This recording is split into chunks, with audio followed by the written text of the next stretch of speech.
This is Kissing Frogs, a podcast about relationships and how they change us. I'm your host, Dr. Molly Burritz, a clinical psychologist specializing in relationships and women's mental health. With my guests, we'll share personal, heartfelt stories about love and loss, from the first spark to the messy middle and whatever comes next. So let's get into today's episode. So guys, we're here for the very first episode of Kissing Frogs, and I had to think long and hard about what guest I wanted to launch with, and I love the answer that I've come up with, and I feel so confident about launching with Krista Williams as my very first guest.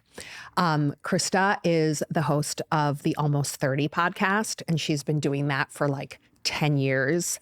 She is a creator. She's a modern mystic. She's a spiritual thought leader.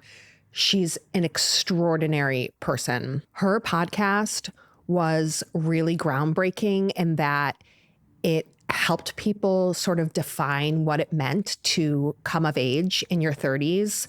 And it was so, and has been so influential that she and her co-host, Lindsay Simic, also wrote a book called Almost 30. That's been, I know, just like a huge guidebook for so many women in that part of their lives. And she's been everywhere. She's been in the Hollywood Reporter. She's been in Forbes. She's been in Oprah Daily, Bustle. I hope you love this episode as much as I do. Krista was super generous with me when I was starting a podcast and did not gatekeep. She is the definition of a girl's girl. She gave me so many resources, so much hope, so much encouragement. And I'll just always be grateful to her. And I'm so excited for you guys to hear what she has to say.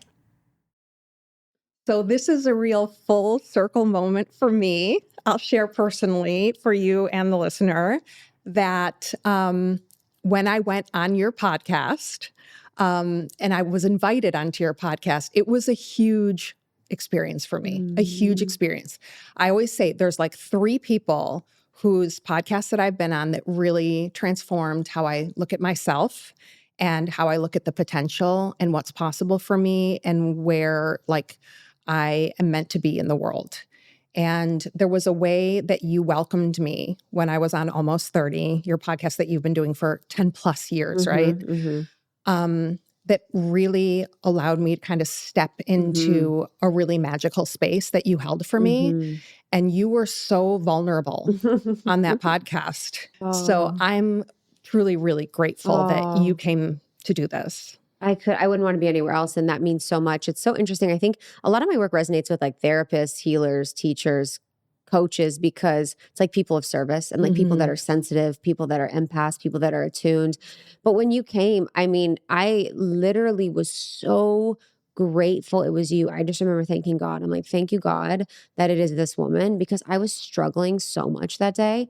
And for me, it's not as easy for me to put a mask on and be like, yeah, like, okay, tell me about like relationships. Like, tell me about attachment styles. Like, it's really hard for me. And I've always been that way, for better or for worse. I really just have to be who I am and be where I'm at, my heart on my sleeve. And that means I'm going to go in places and just be like, yeah, my life sucks right now. This is what's going on, or this is amazing. Like, and so in that interview, it was such a breath of fresh air for me, because I had been feeling like I had lost a little bit of authenticity and truth in the podcast, because you can do that being a public figure. It's hard to always be vulnerable all the time. And having you there, like, as just like a solid rock and guide, and like just an open space where I felt safe and held, was like a session for me in processing. And it was just like a reminder of why I love podcasting. Like, I was like, oh, I love this. This is like a space for me to be authentic and truthful about what I was struggling with. And it was a new relationship I had been in that, you know, had brought a lot of stuff up for me. And so I'm so grateful for you. Like, it reminded me why I love podcasting. And now having you in my orbit has just been like such a pleasure. And you're such a powerful speaker and teacher, and like just like a good person, which is like usually what I like first. Same. And I'm learning so much from you, Krista. Aww. And so what I heard in advance, a little birdie told me that you're going to talk about a relationship from high school. And is this your first love? This was my first love. Okay. So When you think about this person from this seat Okay. right now, please tell me the image that comes to mind when you first bring this person to mind. Okay. So the image that comes to mind is he was younger than me and I was a senior and he was a sophomore. Whoa. I know. It was very crazy. It was very crazy. Because you used to date up, but you wouldn't date down. So I was Right. like, I was doing my thing. Right. And so I took him to prom. And set the scene. We're in Ohio, We're right? in Ohio. So we're in Ohio, like cornfields, like newly developed suburbs, like farmers, like it's like very small town vibe, but it was more, it was like small town turning into suburb. Yeah. Okay. So the image that comes to mind is us at prom. I took him to prom my senior year, and for some reason he decided to get a white tuxedo. So he had this like white tuxedo, and he used to work at the tanning bed, and he would go in the tanning bed and I would go in the tanning bed. So he was absolutely burnt to a crisp in a white suit with his hair spiked up the front, like a waterfall spike up the front bleach. Did he have blonde tips? Blonde tips, Oh, yes. of course and I he was did. burnt to a crisp in a yellow prom dress with like my bleached blonde hair. And I would we were pay to see a photo of We were a this. sight to be seen. Like Yes. Jersey Shore, like we were just like, we were like glue in the dark. We were so like just shiny. Oh my God. I would pay to see a photo of this. I'll find one. Okay. Okay. But I Okay. remember being so in love and so happy. And also it's just so silly to say, but I remember also being very insecure about my body in that dress. Like this is such a dumb thing to say, but I felt very insecure about being in a long like gown like that, my stomach, like, and so although I was so in love, I was still so insecure about my body, you know, in that relationship. And it's so sad that like my wiring really holds on to that, like, ooh, my body wasn't okay, even when I was in this relationship with someone that I love. But yeah, it was prom that I think of first. Yeah. Well, I think, honestly, you said it's so dumb to say. To me, it seems so wise to say, so attuned that you see this in yourself and how far these roots go back. Yeah. Number one, how far this wound goes back. But then also you're connecting the wound to your experience of first love.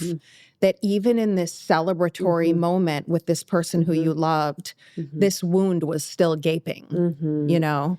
Yeah, for anyone listening, so I'm someone that, you know, like many women of the world, really struggled with my body and struggled with weight and struggled with accepting my body and suffered quite a bit in the torture of wanting to lose weight, wanting to be thinner, wanting to be more perfect, all of that. And so in my first love relationship, you know, I had that experience at prom where I was like, oh, I was so in love and happy, but also struggling with my body.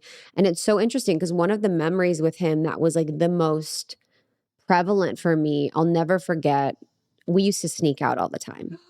Yeah, we were baddies. This is I was so a great. rebel without a cause. Yeah. Okay. And we just couldn't get enough of each other. We were like addicted. Like it was like drug. And so we would sneak out all the time. Okay. He would come over to my house or we'd like go to Waffle House or something. And so I remember one time he came over to my house and I was sitting on the ground facing my window looking out and he had his like legs around me and he was like touching my shoulders. And he was like, what's your biggest insecurity? And it's so funny, but I was like so young, but I was like, my arms are fat. And I just started telling him about my body insecurities.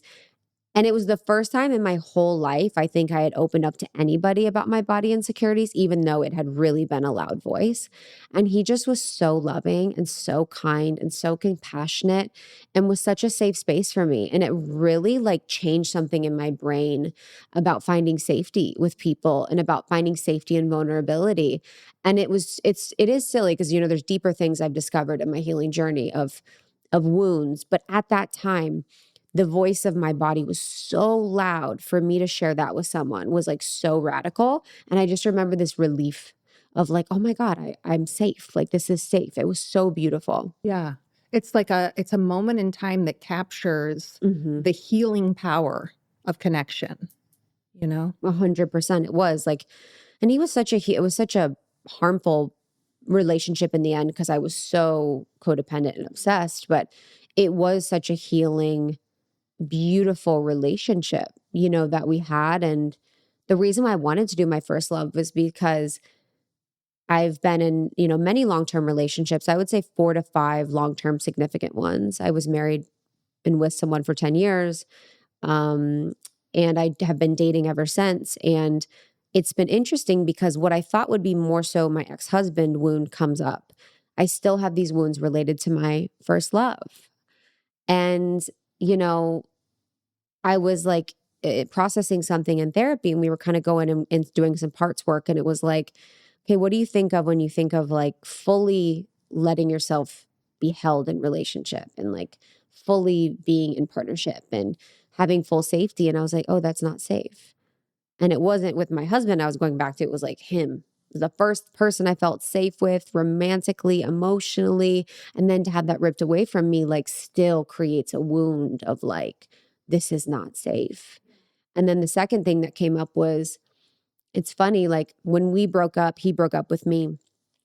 And I remember him saying, I'll never forget it. And, you know, you can have those like very vivid memories that just create core memories in your brain. He was like, you know, we have to do this now. We have to break up, but I know, you know, we'll get back together eventually. And this is so funny, bro. He goes, you know, you might be divorced by that point or have been divorced a few times, but you know, it's always going to be us getting back together. And I didn't realize that in my psyche, there was a part of me that literally was still holding on to that. It got planted. It got planted. And that I had to work with that part to like bring that part back to this present reality of like, baby, that's not going to happen. And that's good. And it's okay. But I really had this like grip of like, oh, we're going to still get back together. Yes. Because he put it there. Mm-hmm. And it connected with a fantasy that you had. Yes. It gave it life. It Yes. let it come alive. Yes. And you might not have been consciously aware of it on a day-to-day basis, but it was there. Yeah. These experiences, first love, my God, I What could was tell yours? you, oh my I God, can't wait. my high school boyfriend, Where'd you I'll meet? do an episode on Okay. him for sure. He's my high school boyfriend. We were in the same class in high school. And, you know, he also broke up with me, and the wound still exists to this day. Yeah. I mean, this was nearly 30 years ago, Krista, and I still have feelings about it. Mm-hmm. You know, so I think when you say this, it's so healing for the listener because I want people to know that, like, people call it puppy love, but what it is it's foundational love. Mm-hmm.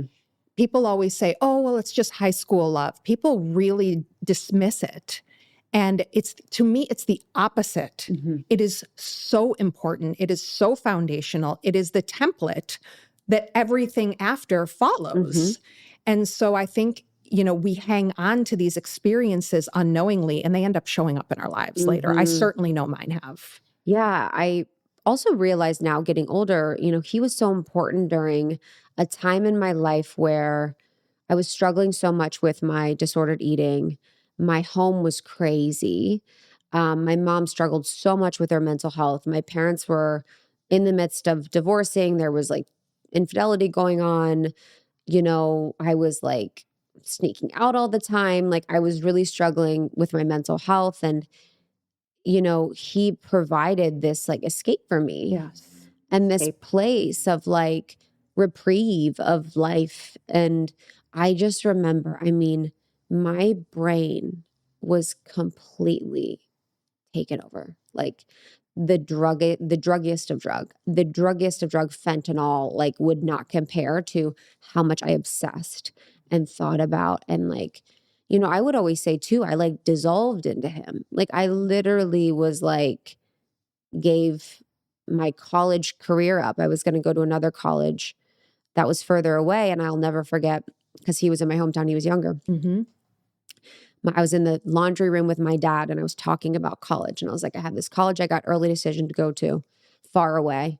And then there's the college that's close to home. And I remember my dad saying, well, if you want to be with Ethan, we'll call him Ethan, you need to go close to home. And I remember being like, okay, I'm going to go close to home. And I chose to go close to home for him. And then he dumped me. Okay, well, we're definitely going to talk about that. By the way, I also did the same thing. Wow.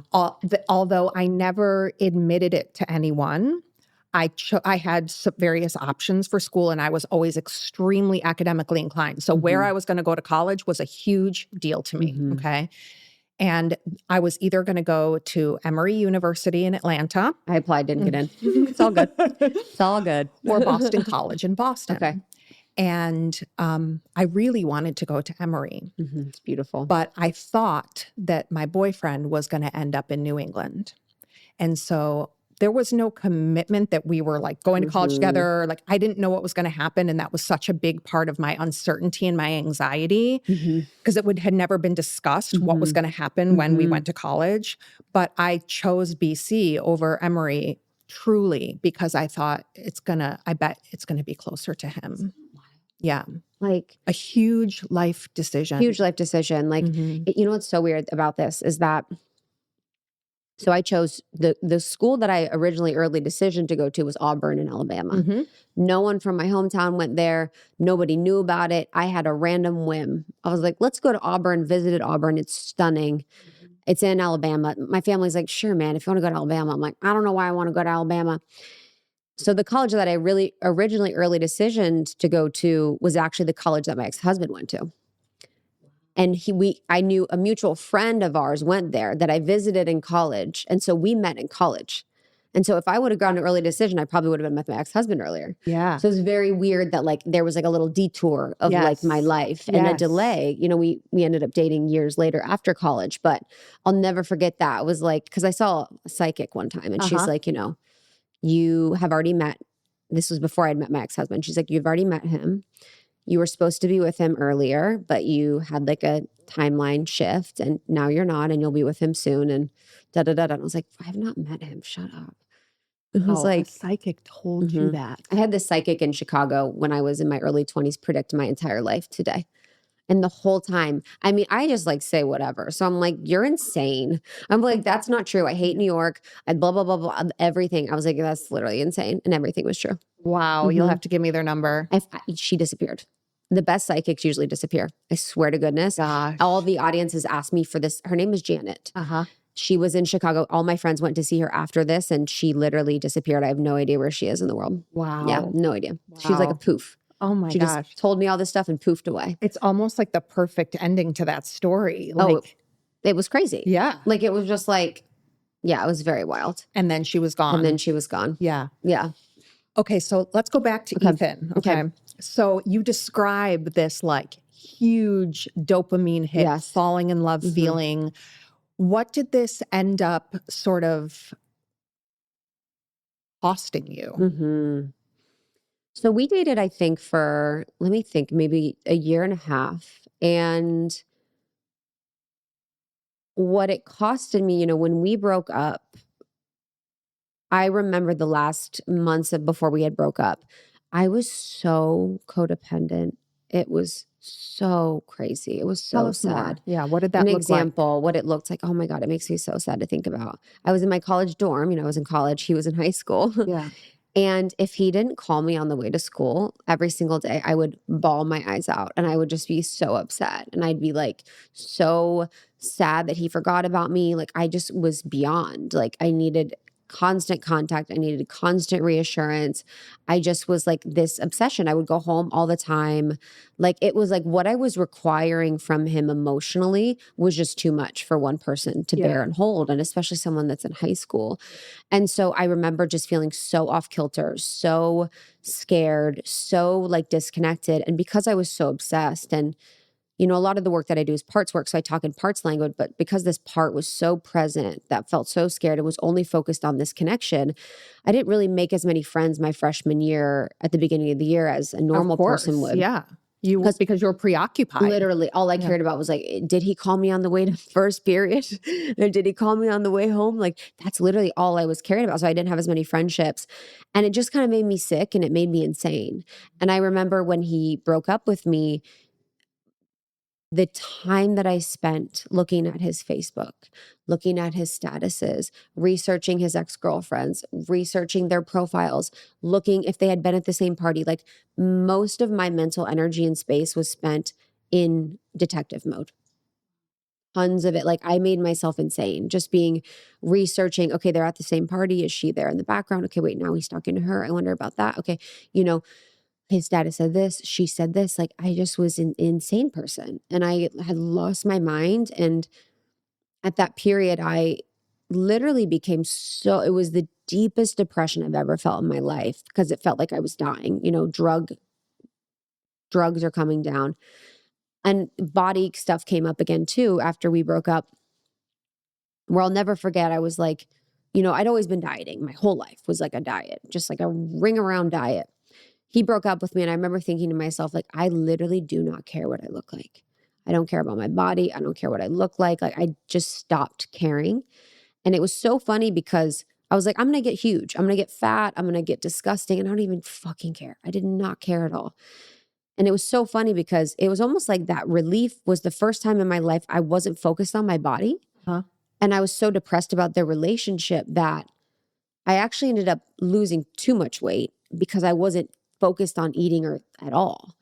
And so I was like at a weight that was just like the tiniest I had ever been. Wasn't trying, but I wasn't eating. I had to force myself to eat. I had to force myself to leave bed. And I think I spent my entire freshman year of college like listening to Landslide at the top bunk of my bed, just crying, like fantasizing in like limerence, just craving him so badly.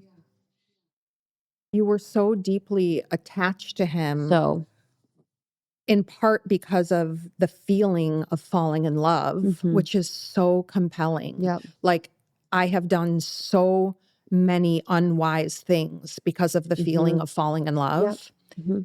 So I really have a tremendous amount of empathy for that experience because it can be really destructive. But then also it's like a part of you really did die. I felt like I was dying. Like you were dying. That whole escape that you had lined up that had helped you feel safe in the middle of a storm, dissolved. And you were left on your own. 100%. You went from one extreme, which was a compulsion about your body, an obsession with your body, to the other extreme, which is I devalue myself so much that I won't even give it any airtime, Yep.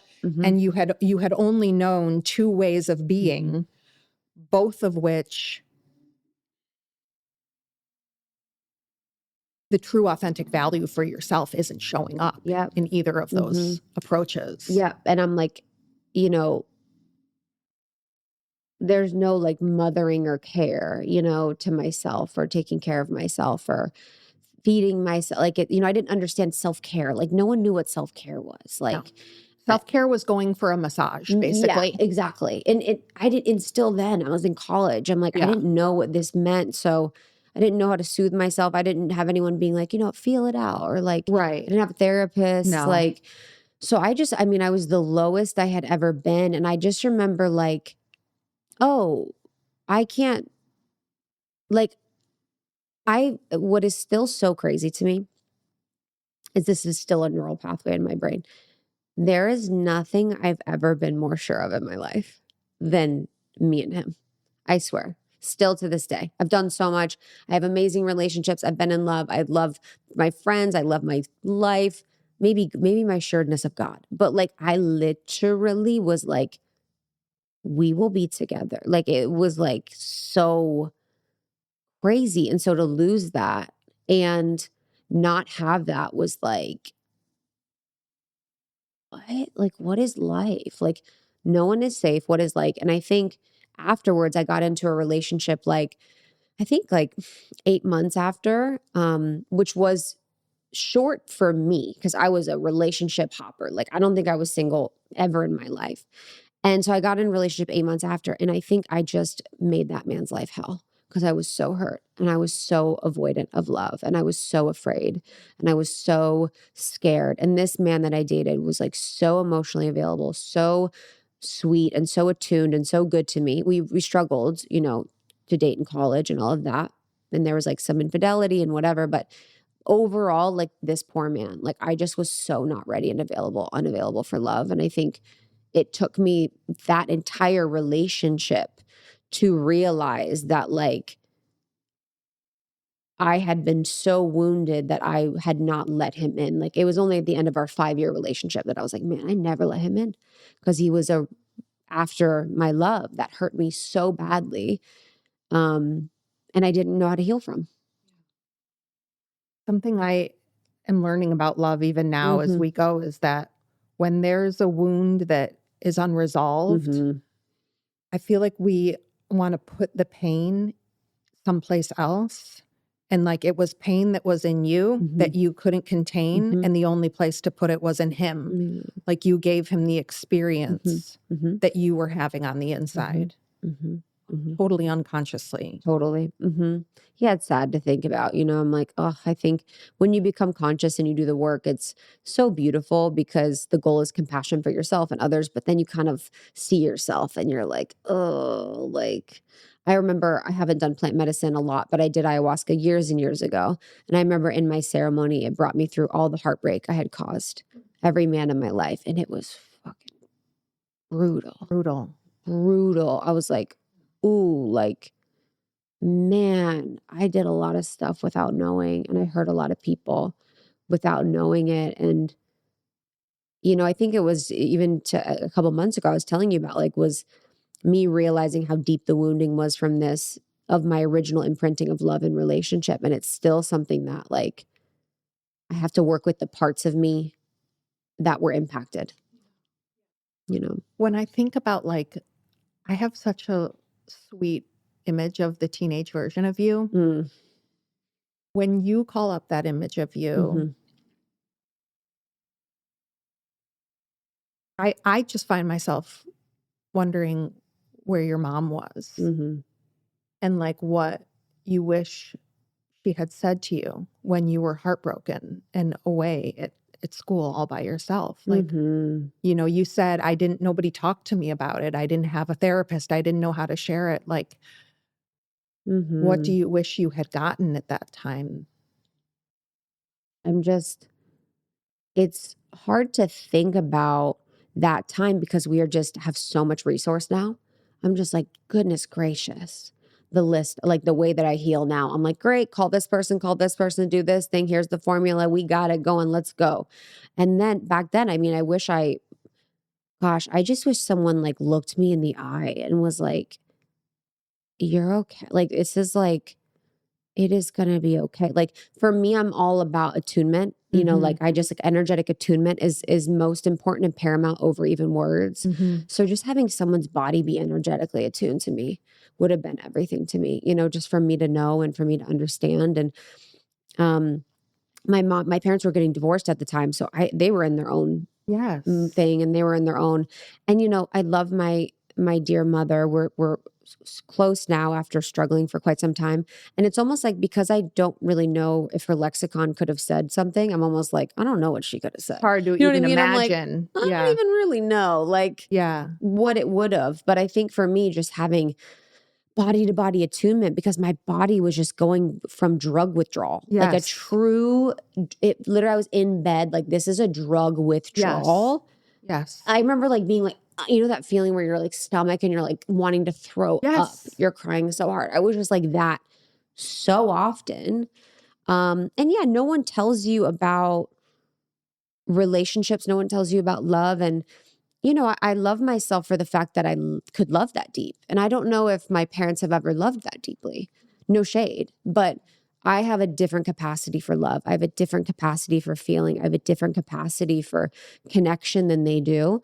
And so my experience, and I think probably a lot of your listeners and yourself, is just, it's so much deeper. It's so much more meaningful. It's so much richer because of the people that we are being sensitive or being empaths Yes. that like, I don't even know if they could understand and even tell me anything. Yes.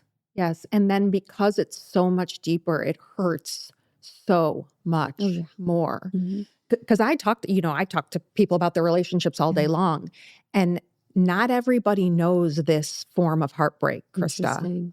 Not everybody does. Mm-hmm. I do. Mm-hmm. I do. I Mm-hmm. know the feeling of like wanting to die. Yeah. Oh yeah. Mm-hmm. Because For of sure. the ripping apart of the person that I was most attached to, Mm-hmm.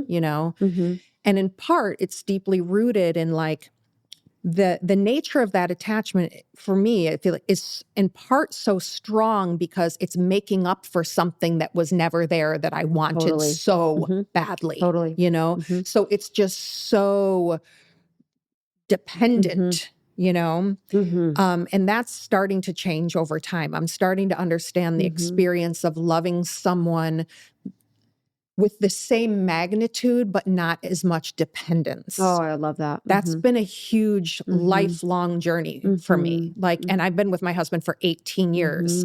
The great news is you get to still keep learning in relationship. If you are with, a person that's a fit for you, that there is room to still evolve, and I'm just thinking about you as like, he was like your first safe space. Oh, when I was like, when you were talking, I was thinking about that. And in so many ways, he was incredibly emotionally available. He was very sensitive and emotionally available. Okay. And so for me, having not a lot of emotion availability from my mom or at home, and that attunement and that connection and communication. He was a great communicator. And so to have him, I just remember my little girl so many times in our connection being like, oh my God, and this is possible. We can like talk about how we feel and it's okay. And like we can talk about our bodies and we can share vulnerability and we can share our dreams.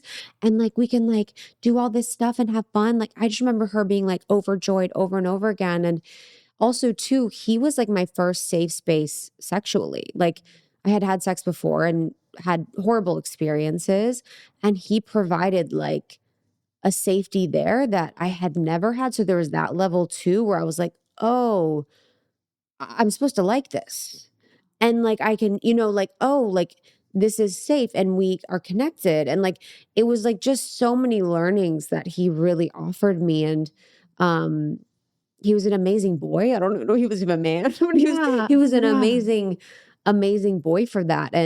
But what's hard is that, and in parts work, what they call that attached part to the partner is called a neo-exile. Have you heard of that? Yeah. So the neo-exiles, just for anyone listening, I love this concept. It's like that part of you that gets so deeply attached to the relationship that feels like they're going to die when the relationship goes away. They see that relationship as secure attachment, as love, as validation, everything. So they really put the only way I can get validation, love, attunement, care is through this person. And so you really work with that neo-exile to bring them back in, to give them the love that they were getting from the outside, giving that in. And I just remembered my little neo-exile with him was just like, I do not want to live. I do not want to live. I don't want to go on. There's no point. And having to really work with that voice, like, of that overwhelmed feeling that just wanted it to end. And so thought that not living was the answer. Another way that you're describing it being like a death.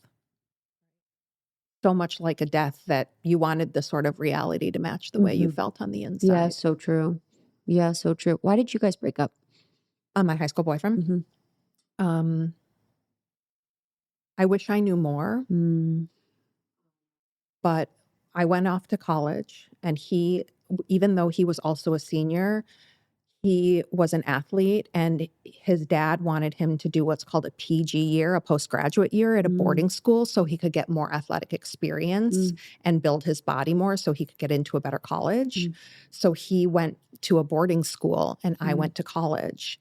And basically I experienced such a withdrawal and was crying every day, contacting him every day, requiring like hours long phone conversations every day because I was in such distress.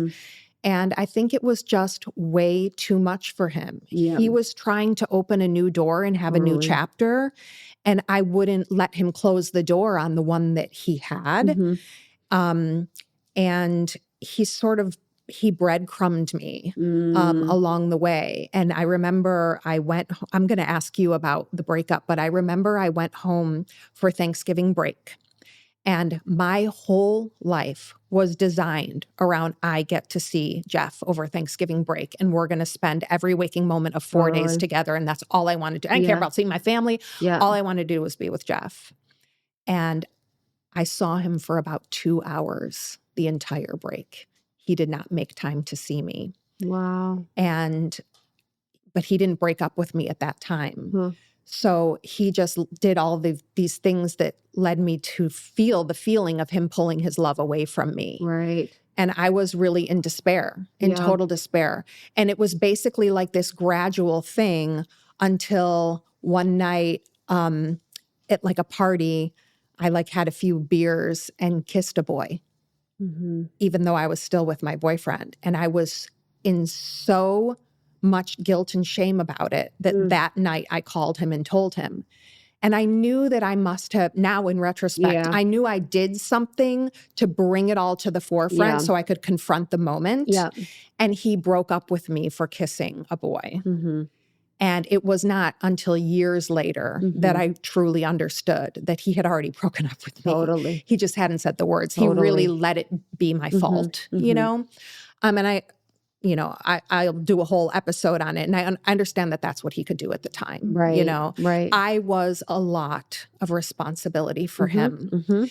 And I can imagine how he must have felt thinking about breaking up with me and how devastating that was going to be. And it was easier to make it my fault. Totally agree. So I have compassion for him. Yeah. But I want to know, tell me about, if you can, tell me about the breakup and how you understand why he broke up with you and how he did it.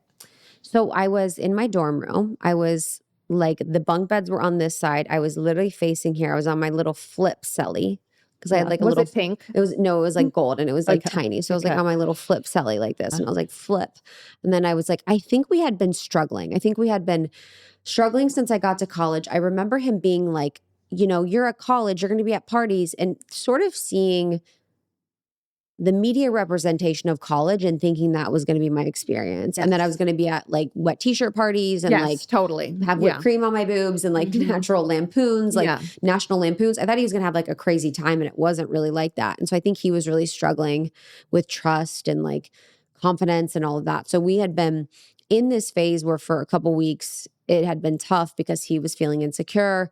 I was feeling so insecure and needy. So it was just 24/7, like us struggling. And then I just remember him calling me one day and being like, hey, like, I think we should take a break and take a pause, and, we should, blah, blah, blah, blah, and goes on. But what I remember that was very interesting about that conversation, and I still think about this today, oftentimes you can hear people when they speak, and when you know someone really, really well, you can almost hear the implant of someone else's voice. So I hear this all the time with like people that I know or that I love. Like I heard him talking, but it was his mother's languaging, his mother's wording, his mother's voice almost. Oh, wow. So it's almost like his mother was breaking up with me through him. And his mother and him had been very close, and she was right to do what she did. Like her son was like taking on too much with reparenting me when I'm at college. She wanted to free him. She wanted to free him. But it was so weird because I just remember him talking to me. I'm like, this isn't you. Like, this is weird language, weird words. Because it was almost like too adult and too like processed to be. But he broke up with me then. And, I just remember like falling to the ground, and I was just like, oh my gosh, I don't know what I'm going to do. I don't know what's going to happen. And honestly, I thought it was a pause. I thought it was just a break. I thought we were going to be back together. And thank goodness I thought that, because that kept me alive. Absolutely. To be honest, that I know what you mean. Where it weaned me off. Yes. If I was it like, was gradual. Okay, you have this and then it's gone, I would be like, I don't know if I'm going to live. But because I got weaned off of maybe, and then the maybe got smaller, the initially better. You had something to live for. I had something to live for. And that was like, and it's so crazy. Think social media was just starting. So it was just the phase of Instagram, like away messages and stuff on your profile. And so I remember like kind of just like doing stuff to like get his attention on my profile and looking at his profile. And so after the breakup, I mean, it really was me crying in bed, listening to Landslide, eating froyo when I did eat, and then just checking his Facebook all the time. I don't remember if I called him a lot or if I did that. Even in my most insane life, I've never been someone that like called a lot, or like, I don't know. Maybe if we interviewed him, he'd be like, girl, you were blowing me up every single day. I don't remember actually after that point us talking much, but then, and I had to process this in therapy too, because my therapist was like, well, your first love, those two wounds of, feeling like this person was your person in the deepest, truest way, and then feeling like this was the only safe person you've ever met, those two things. And I realized that we actually were off and on then for probably 7 years total. For the next years of my life, we were off and on. I didn't see this coming. I know. I don't know if it was off and on, but it was like we were always like orbiting in each other's orbit. Yeah. In contact. Mm-hmm. Like we would always like come back to each other. Around. Yeah. And do you mean like hookups or like you would actually be boyfriend, We'd be girlfriend? hooking up. We'd be kind of flirting and dancing around it. But like whenever I was home for college breaks, we'd always connect. Wow. You know, when I was, it was like our pattern of like. Really like a drug. It was really like a drug. And I just remember getting high every time I saw him. Every time we were together, there was hope, there was wishing, there was wanting, and keeping you in it. And keeping me in it and keeping him in it. Like he was dating other people at times. I was too. Like it wasn't like super clean. And the way that we stopped finally was I was in my relationship with my other college boyfriend. And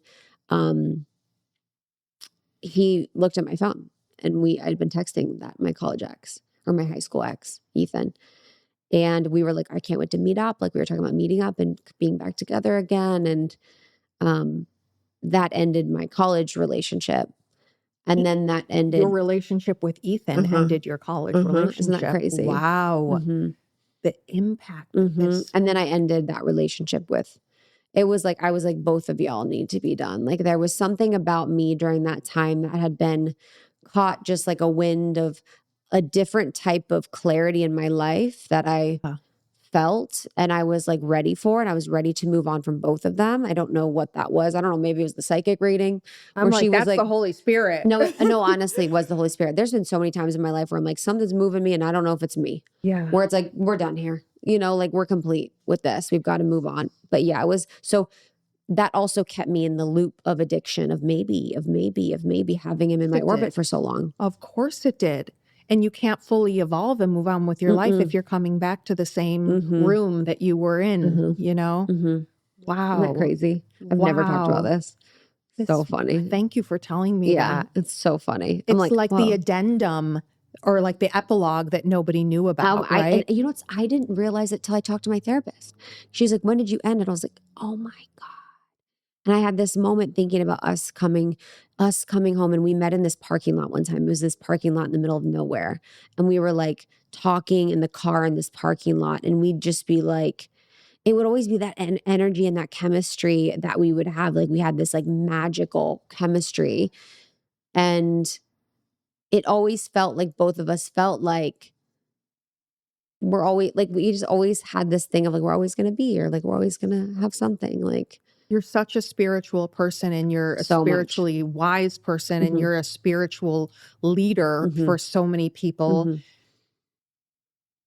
Can you tell me how you understand your relationship with him from a spiritual perspective? Yeah, I've thought about this quite a bit. So one thing I know to be true, it was definitely like a karmic relationship. So usually when you have a karmic relationship, it's a relationship contract that was made by your soul and their soul to come back to earth in this lifetime and clean up, you like connect, learn, grow. Like what was really painful with that breakup that brought me to my knees, that just completely rocked me, was also one of the deepest lessons for growth and transformation in my life. And from a soul perspective, your soul is more concerned with growth than it is with happiness. So my soul is interested in growth. So our soul is committed to come to this lifetime. She's going to learn not to lose herself in relationships and not give up who she is and self-erase. He's going to learn what he needs to learn, and we're going to commit to coming to this lifetime to do that. So I believe very much it was a karmic relationship. I definitely think he was one of my soulmates for sure. And I have had many soulmates in my lifetime, you know, and a soulmate really is just like a friend of the soul. Just a soul that comes to meet with other soul friends in this lifetime. We're probably soulmates in some way too. And you just have these people that come here to earth, like we've known each other, we've done some things together, we're here to do something. And what I've known to be true with the other soulmates of men that I've had in my life is that the soulmates are not always wonderful and incredible. Sometimes they're incredibly painful and transformative, and they give you the medicine that you need. So as another example with my ex-husband, you know, that relationship, there was so much beauty and play and joy that we had. And I was in another situation where I was self-erasing. I lost myself. I lost my power. I gave myself away in so many ways. And it was so unaligned, and I'm so grateful for the pain and the friction of that, because without his soul showing me all of these places that I needed to grow, I wouldn't be the woman that I am. And so I understand it as karmic. I understand it as soulmate. And I understand it as this, like, just such a, like, what a magical thing when we think about in our life. Like, there is like these infinite soul beings that are like, we're going to commit to coming together, no matter the odds, no matter if you live here, like we always find each other. Your soulmates always find each other. Like with my ex-husband, I was going to go to the school that he went to, but I chose to not. And then I eventually ended up finding him. Like, you find the soulmates. And I do also know that the imprint that love can leave on you is just so deep and so great. So like I said earlier, I think it's just let me honor my depth and my soul so much. And it really showed me that I don't love like most people. I don't move like most people. I don't feel like most people. And that doesn't mean I'm bad or good. It just means I need to move in the world differently. And having that understanding is just life-changing, really. Yes. And you still love him, don't you? I love him. Yeah. It's weird. You're like, I love him. I'm like, should I tell him? You know what I mean? I'm like, he has kids and a wife. His wife's great. Like, I was going to ask, do you know where he is these he days? has kids and a wife, and they're in my hometown. Yeah. And she's great. Like, we've DM'd, like, I have nothing but love. And what I've also known to be true is that a lot of the men that I've dated in my lifetime, I've sort of left them at the peak of their growth opportunity. So they kind of, our relationship ends and they grow probably, but the pace that I'm growing in life is hard to keep up. So usually they'll stay in the hometown, they'll stay in the city I was at, they'll stay at the consciousness level. And my soul just needs growth. It needs expansion. It's on its own mission. And so I also know to be true that the relationships that I've left, it's so purposeful for me, for my growth and my evolution. And to know that, like, sometimes following my soul path means I'm going to leave people behind. And it's not easy. It's been torturous for me in my life to know that, but I also just know that that's like a fact of being who I am. You were here right now. What'd you say to him?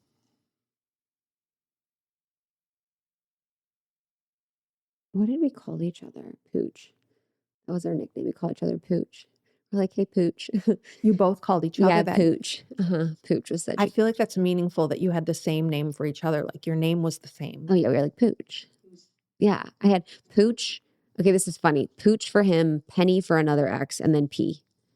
So I had Pooch, Penny, and P. You love that P vibe. I do love that P vibe. Yeah. And then I had another ex call me P, which is so weird because that's not even my name. But God, I would just say, like, thank you for being such a miraculous man. Like, even at a young age, as a boy, you were so emotionally available and present and attuned and sweet and provided such a good baseline for understanding what love is. And I think when I can take the good, it's so impactful and instrumental. But unfortunately, I've taken so much more of the heartbreak.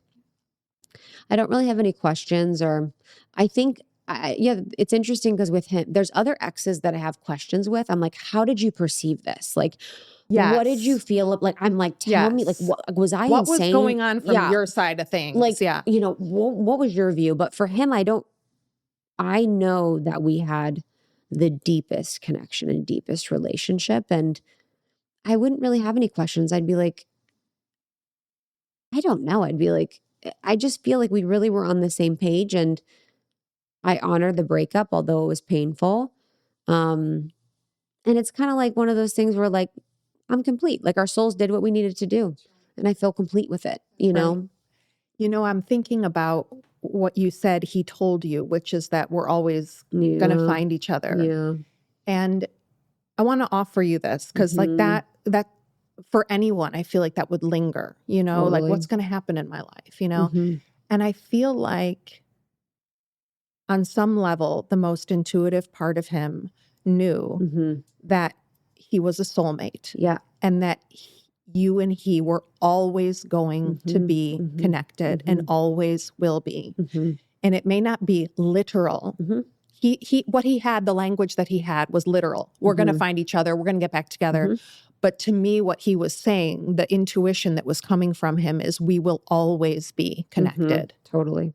I agree. And that's so true. And even if we're going to meet in another lifetime, which we probably will, it's like, it does feel like that. There is that connection, there is that imprint. And I think the more we can get out of the victim mode of what these people did to us, like him abandoning me during a hard time and breaking up with me and all that kind of stuff, and see the true beauty, not only does it empower them, but it empowers us to be like, oh, I made a good choice. Like, I love that I picked someone that was available and kind and open and, all of these things. Like, for as mad as we get about our mistakes in relationships, you have to celebrate the wins and the people that you picked that were really good too. Yeah. Yeah. And as you've developed and cultivated so much wisdom over the years, and as you think about the love that you are calling into your life now, whether it's friendship or partner, what's your priority right now, Krista? What kind of love are you inviting in? What's so funny is that I've had really interesting dreams lately. My dream state has been really like active, and my dreams have been very literal lately. So it's just like very like cut and dry. And last night in my dream, my soul was like, these are our priorities in relationships. So they answered your question. They're like, these are our priorities. Our priority is for our body to feel safe and good, for the nervous system to feel safe and good, because I've been in situations where, although the relationship was amazing and we had so much going for us, my body was not Never safe. felt safe. And with my first love, like my body felt so safe and so at ease. And so priority is for my body to feel safe.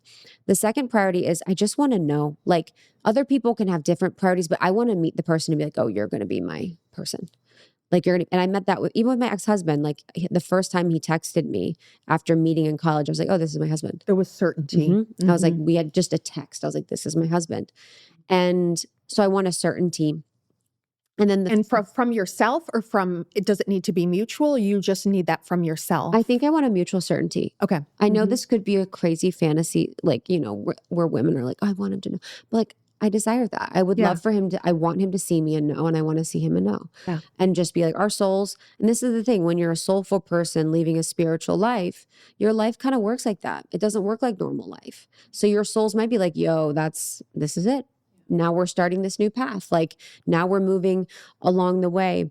And I think the third thing that I want is just someone that is so incredibly strong and deep. Like, I have so much play and I love laughter and I love like just a kiki, but I cannot deny, and I've been denying for too long in my relationships, my depth and my strength. And I think for men, it can be easy to be playful and fun. It can be easy to be, even emotionally available or like have communication skills. I've dated amazing men like that, but I really need someone that can withstand like deep periods of growth and transformation. And being with a woman like me, like, it's amazing to be with a woman like me. There's so many gifts of love, of friendship, of, growth, of just compassion and all this, but it's also not easy.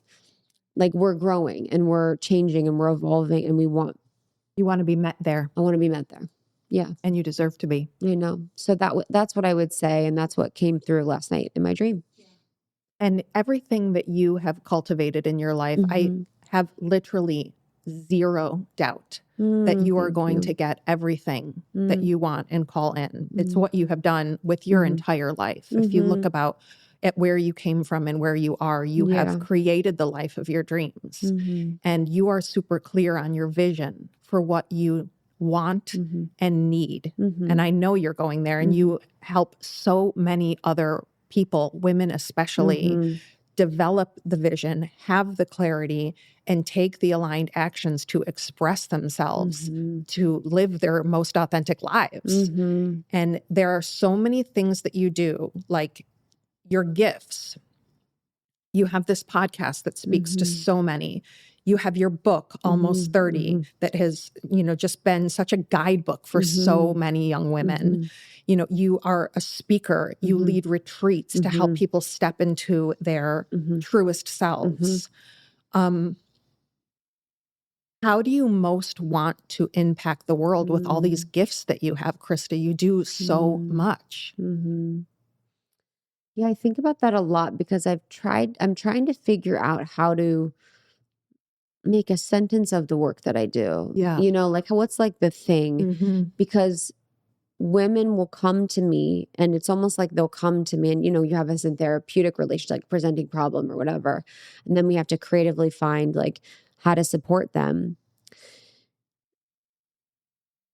What I really want for people is something that is not even with words. It's the felt sense experience of being connected to who they are and having that anchor ship of your self relationship. In IFS, we call it self, but it could be your soul. Because when you have that, it's just like everything happens from here. You have this guide, you have this mentor, you have this aspect of you that exists that lets you know that you're never alone.